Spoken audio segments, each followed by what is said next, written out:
ಶ್ರೀ ಗುರುಭ್ಯೋ ನಮಃ. ಆದಿತ್ಯಾದಿ ನವಗ್ರಹ ದೇವತಾಭ್ಯೋ ನಮಃ. ಶ್ರೀ ಮುಖ್ಯಪ್ರಾಣಾಯ ನಮಃ. ಶ್ರೀ ಲಕ್ಷ್ಮೀ ನರಸಿಂಹಾಯ ನಮಃ. ಪ್ರತಿ ಮಾಸದಂತೆ ಡಿಸೆಂಬರ್ ತಿಂಗಳ ಭವಿಷ್ಯ ಹೇಗಿರಲಿದೆ? ಕಾರಣ ಚರ್ಮ ವ್ಯಾಧಿಗಳನ್ನು ಪರಿಹಾರ ಮಾಡುವಂತಹ, ಸಕಲ ಸಂಪತ್ತನ್ನು ಕೊಡತಕ್ಕಂತಹ ಎಂತಹ ಕಷ್ಟದ ಸಮಸ್ಯೆ ಇದ್ದರೂ ಅವನ ಆರಾಧನೆಯನ್ನು ಮಾಡಿದರೆ ಎಲ್ಲ ವಿಧವಾದ ಸಂತೋಷವನ್ನ, ಸಂತೃಪ್ತಿಯನ್ನ, ಸಂತಾನವನ್ನ, ಸತ್ಸುಖವನ್ನ ಕೊಡುವಂತಹ ನಾಗರ ಪಂಚಮಿ, ಚಂಪಾ ಷಷ್ಠಿ, ಜೊತೆಯಲ್ಲಿ ನಮ್ಮ ಎಲ್ಲ ಕಷ್ಟಗಳನ್ನು ಪರಿಹಾರ ಮಾಡುವಂತಹ ಸಾಡೆ ಸಾತಿನ ಶನಿಯ ದೋಷವನ್ನು ಪರಿಹಾರ ಮಾಡುವಂತಹ ಹನುಮದ್ ವ್ರತವೂ ಕೂಡ ಈ ಮಾಸದಲ್ಲಿ ಬರಲಿದೆ. ಹಾಗಾದರೆ ಈ 12 ರಾಶಿಗಳಲ್ಲಿ ಸಾಡೆ ಸಾತಿರುವಂತಹ ರಾಶಿಯವರು ಏನು ಮಾಡಬೇಕು? ನಾಗದೋಷ ಇರುವಂತಹ ಜಾತಕದವರು ಏನು ಮಾಡಬೇಕು? ಸಂತಾನ ಇಲ್ಲದವರು ಯಾವ ಆರಾಧನೆ ಮಾಡುವುದರಿಂದ ಸಂತಾನವಾಗುತ್ತೆ? ಈ ಮಾಸವನ್ನು ನಾವು ಹೇಗೆ ನಮ್ಮ ಜೀವನದಲ್ಲಿ ಅಳವಡಿಸಿಕೊಂಡು ಅದನ್ನು ಉಪಯೋಗಿಸಿಕೊಂಡು ಅವರ ಅನುಗ್ರಹವನ್ನ, ನಾಗದೇವರ ಅನುಗ್ರಹವನ್ನ, ಸ್ಕಂದನ ಅನುಗ್ರಹವನ್ನ, ಹನುಮಂತನ ಅನುಗ್ರಹವನ್ನ ಪಡೆಯುವ ಮುಖಾಂತರ ಶನಿ ದೋಷಾದಿಗಳನ್ನ, ನಾಗದೋಷವನ್ನು ಪರಿಹಾರ ಮಾಡಿಕೊಳ್ಳಬಹುದು. ಇದೆಲ್ಲವನ್ನು ಕೂಡ ನಾನು ನಿಮಗೆ ತಿಳಿಸ್ತೇನೆ. ಧನುರಾಶಿ ಲಗ್ನದಲ್ಲಿ ಒಂದು ಶುಕ್ರನ ಯೋಗ, ಗುರು ಬಲ ಇಲ್ಲದೇ ಇರುವಂತಹದ್ದು. ಹಾಗಾಗಿ ಕೈಗೆ ಬಂದ ತುತ್ತು ಬಾಯಿಗೆ ಸಿಗದೆ ಹೋಗುವಂತಹ ಸಾಧ್ಯತೆಗಳು, ಅಥವಾ ಎಷ್ಟೇ ಪ್ರಯತ್ನವನ್ನು ನಾವು ಮಾಡಿದರೂ ಆ ಪ್ರಯತ್ನಕ್ಕೆ ತಕ್ಕ ಪ್ರತಿಫಲ ಸಿಗದೆ ಹೋಗುವಂತಹದ್ದು, ಅಥವಾ ನಾವು ಕೆಲಸವನ್ನು ಮಾಡ್ತಾನೇ ಇರ್ತೇವೆ, ಆದರೆ ನಮ್ಮನ್ನು ಯಾರು ಗುರುತಿಸೋದಿಲ್ಲ.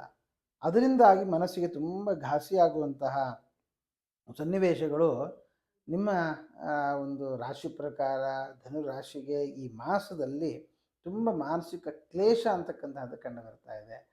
ಆದ್ದರಿಂದ ಧನುರಾಶಿಯವರು ಮಾಡಬೇಕಾಗಿರುವಂತಹ ಕೆಲಸ ಏನಂದರೆ, ನಾವು ಮಾಡುವ ಕೆಲಸ ಅದು ನಮ್ಮ ಕರ್ತವ್ಯ ಅನ್ನುವ ದೃಷ್ಟಿಯಿಂದ, ದೇವರ ಕೆಲಸ ಅದು ನಿಮ್ಮ ಸಂತೋಷಕ್ಕೆ ನೀವು ಮಾಡ್ತಾ ಇದ್ದೀರಿ ಅನ್ನೋ ದೃಷ್ಟಿಯಿಂದ ನೀವು ಮುಂದುವರಿಯಿರಿ.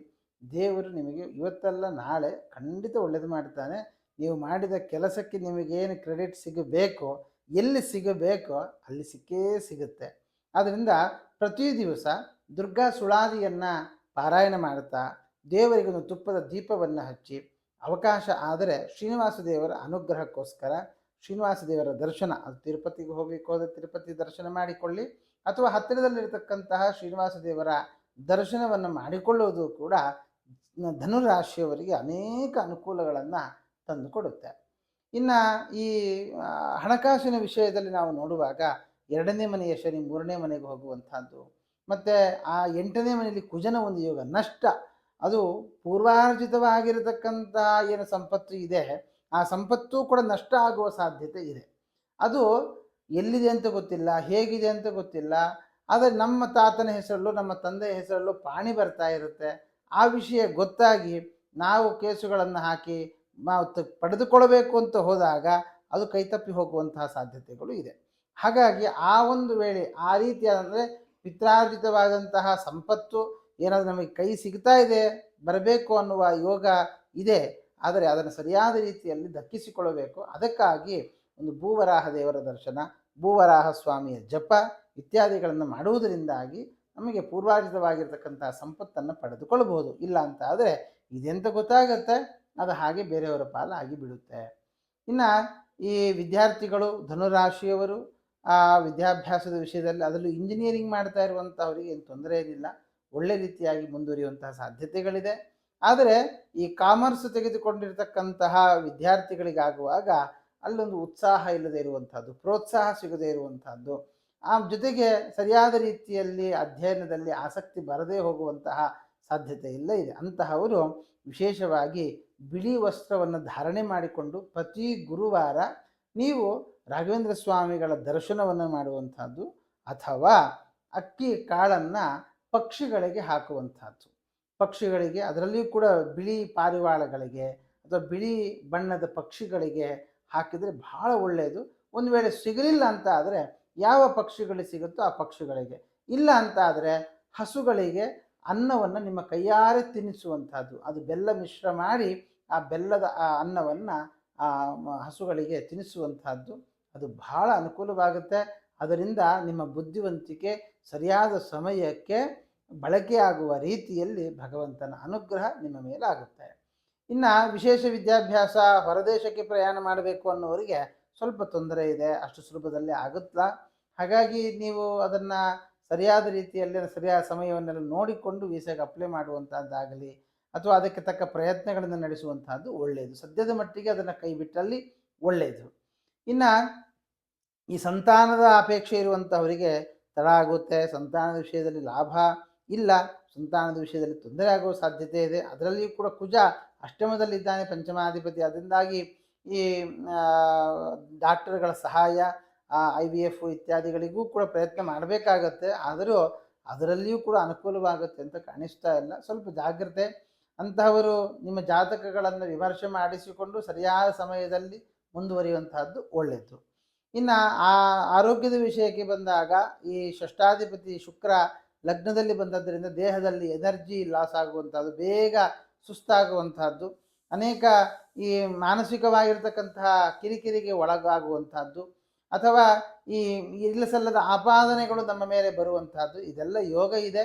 ನಾನು ಆಗಲೇ ಹೇಳಿದ ಹಾಗೆ ದುರ್ಗಾ ಸುಳಾದಿಯನ್ನು ಪಾರಾಯಣ ಮಾಡುವಂತಹದ್ದು, ದೇವರಿಗೆ ತುಪ್ಪದ ದೀಪವನ್ನು ಹಚ್ಚಿ ದೇವಿಯನ್ನು ವಿಶೇಷವಾಗಿ ಪ್ರಾರ್ಥನೆ ಮಾಡಿಕೊಳ್ಳಿ, ಒಳ್ಳೆಯದಾಗುತ್ತೆ.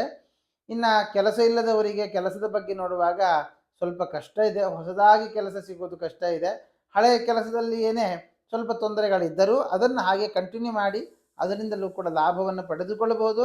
ಆದರೆ ತಂದೆಯ ಆರೋಗ್ಯದ ಏರುಪೇರು ಅಥವಾ ನಿಮ್ಮ ಮನೆಯಲ್ಲಿ ದೊಡ್ಡವರ ಒಂದು ಆರೋಗ್ಯದಲ್ಲಿ ಏರುಪೇರು ಆದದ್ದರಿಂದ ನೀವೊಂದಿಷ್ಟು ಒದ್ದಾಡುವಂತಹ ಸನ್ನಿವೇಶಗಳು ಬರುತ್ತೆ.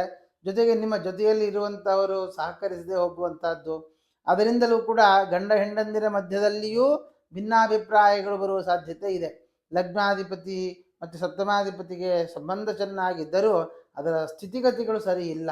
ಆದ್ದರಿಂದ ದಂಪತಿಗಳ ಮಧ್ಯದಲ್ಲಿ ಬರುವಂತಹ ಭಿನ್ನಾಭಿಪ್ರಾಯಗಳನ್ನು ತಲೆ ಕೊಡದೆ ನೀವು ಆತ್ಮೀಯವಾಗಿ ಬೆರೆತು ಇರುವ ರೀತಿಯಲ್ಲಿ ಯೋಚನೆಯನ್ನು ನಡೆಸಿ, ಆವಾಗ ಸಂಸಾರವೂ ಚೆನ್ನಾಗಿ ಚೊಕ್ಕದಾಗಿ ಇರುತ್ತೆ. ಹಾಗಾಗಿ ಒಟ್ಟಾರೆ ಧನುರಾಶಿಯವರಿಗೆ ಲಾಭಕ್ಕಿಂತ ನಷ್ಟ ಅಧಿಕವಾಗಿದೆ. ಆದ್ದರಿಂದ ನೀವು ನಾನು ಹೇಳಿದಾಗೆ ದೇವಿ ಮತ್ತು ಶ್ರೀನಿವಾಸ ದೇವರ ವಿಶೇಷವಾದ ಅನುಗ್ರಹವನ್ನು ಪಡೆದುಕೊಳ್ಳಬೇಕು. ಅದರಿಂದಾಗಿ ಅನೇಕ ಲಾಭಗಳನ್ನು ಪಡೆದುಕೊಂಡು ನಿಮಗೆ ಮಾನಸಿಕವಾಗಿರ್ತಕ್ಕಂಥ ತೊಂದರೆಗಳೇನು ಬರಲಿಕ್ಕಿದೆ ಆ ಎಲ್ಲ ತೊಂದರೆಗಳನ್ನು ಕೂಡ ಪರಿಹಾರ ಮಾಡಿಕೊಳ್ಳಬಹುದಾಗಿದೆ. ಇನ್ನೊಂದು ವಿಷಯ ಏನು ಅಂತ ಹೇಳಿದ್ರೆ, ಈ ಧನುರಾಶಿಯವರಿಗೆ 4ನೇ ಮನೆಯಲ್ಲಿ ರಾಹು ಇದ್ದಾನೆ. ಆದ್ದರಿಂದ ಮನೆ ತಗೊಳ್ಬೇಕು, ಮನೆ ಕಟ್ಟಬೇಕು ಅನ್ನೋ ಆಸೆ ಅಂತೂ ಖಂಡಿತ ಇರುತ್ತೆ, ಯಾರಿಗಿರಲ್ಲ, ಎಲ್ಲರಿಗೂ ಇರುತ್ತೆ. ಆದರೆ ಈ ಮಾಸದಲ್ಲಿ ಧನುರಾಶಿಯವರು ಏನಾದರೂ ಈ ಮನೆಗೆ ಅಥವಾ ಜಾಗಕ್ಕೆ ಏನಾದರೂ ಕೈ ಹಾಕ್ತೀವಿ ಅಂತ ಹೋದರೆ ಕೈ ಸುಟ್ಟುಕೊಳ್ಳುವಂತಹ ಒಂದು ಸನ್ನಿವೇಶ ಬರುತ್ತೆ. ಅಥವಾ ಭೂಮಿ ಸರಿಯಾಗಿ ಇರೋದಿಲ್ಲ, ಭೂಮಿಯಲ್ಲಿ ಅಧಿಕವಾದ ದೋಷ ಇರುತ್ತೆ. ದೋಷ ಇರತಕ್ಕಂತಹ ಭೂಮಿ ನಮ್ಮ ತಲೆಗೆ ಕಟ್ಟಿಬಿಡುತ್ತಾರೆ ಈ ಮಧ್ಯವರ್ತಿಗಳು. ಆದ್ದರಿಂದ ಮಧ್ಯವರ್ತಿಗಳನ್ನಾಗಲಿ ಯಾರನ್ನು ನಂಬದೆ ನಿಮಗೆ ಆ ಭೂಮಿ ಪ್ರಶಸ್ತವಾಗಿದೆಯಾ ಇಲ್ವಾ ಅನ್ನೋದನ್ನು ಗಮನಿಸಿ ನಿಮಗೆ ಪ್ರಶಸ್ತ ಅಂತ ಅನಿಸಿದರೂ ಈ ತಿಂಗಳಲ್ಲಿ ನೀವು ಅಡ್ವಾನ್ಸ್ ಕೊಡೋದಕ್ಕೆ ಹೋಗಬೇಡಿ. ಅದು ಮುಂದಿನ ತಿಂಗಳಲ್ಲಿ ಮಾಘ ಮಾಸ ಬರುವಾಗ ಮಾಘ ಮಾಸದಲ್ಲಿ ನೀವು ಅಡ್ವಾನ್ಸ್ ಕೊಡಿ, ಅದರಿಂದ ಒಳ್ಳೆಯದಾಗುತ್ತೆ. ಭೂಮಿಯಿಂದಲೂ ಕೂಡ ಅನೇಕ ಲಾಭಗಳನ್ನು ನೀವು ಪಡೆದುಕೊಳ್ಳಬಹುದು.